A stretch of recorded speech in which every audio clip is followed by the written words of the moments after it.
பீகார்ல எப்படி பிரம்மாண்ட வெற்றியை பெற்றோமோ அதே போல மேற்கு வங்காளத்துல திரிணாமுல் காங்கிரஸ் மம்தா அவர்களுடைய ஆட்சியையும் இங்க தமிழ்நாட்டில் திரு மு க ஸ்டாலின் அவங்களுடைய திமுக ஆட்சியும் துடை தெரிவோம் அப்படின்னு அகமதாபாத்தில் சபதம் போட்டிருக்காரு உள்துறை அமைச்சரான திரு அமித்ஷா. அதே நேரத்தில் இங்கே மதுரையிலிருந்து தமிழ்நாடு முதலமைச்சரான திரு மு க ஸ்டாலின் இங்கே கலவரம் செய்யணும்னு யார் நினைச்சாலும் சரிங்க, மதுரை ஸ்லாங்லேயே சொல்கிறான், புடனையில் தட்டியே அவங்கள அடித்து வரட்டுங்க அப்படின்னு வட்டார வழக்கின் மூலமாக பதிலடியை கொடுத்துருக்காரு.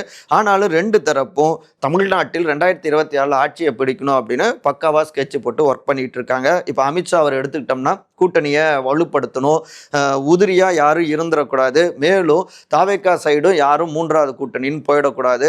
ஸோ இங்கே தமிழ்நாட்டுக்கு வரப்ப எல்லோரையும் அழைச்சி பேசணும், கூட்டணியை இப்போவே உறுதிப்படுத்திடணும் அப்படின்னு அதை நோக்கி நகர்றாரு.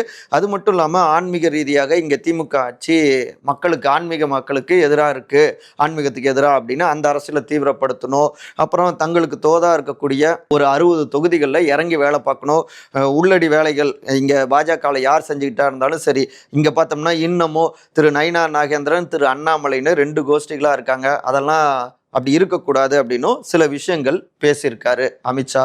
அதே நேரத்தில் மு க ஸ்டாலின் அவருமே இங்கே அறிவாலயத்தில் இங்கே புதுசாக தாவேக்க அவங்களுக்கு எவ்வளோ வாக்குகள் போகும், அதிமுக பாஜக எப்படி இருக்காங்க அப்படின்னு அவ எல்லாவற்றையுமே விசாரிச்சிருக்காரு.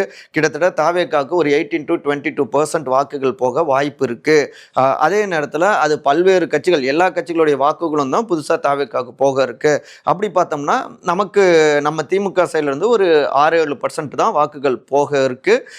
இருந்தாலும் மெத்தனமாக இருந்துடக்கூடாது, இறங்கி வேலை பார்க்கணும், இளைஞர் அணி மாணவர் அணியினர் களத்தில் இறங்கி தீவிரமாக செயல்படணும் அப்படின்னும் உளவுத்துறை கொடுத்த ரிப்போர்ட்டை ஒட்டி சில அசைன்மெண்ட்டுகளையும் கொடுத்துருக்காரு மு க ஸ்டாலின்.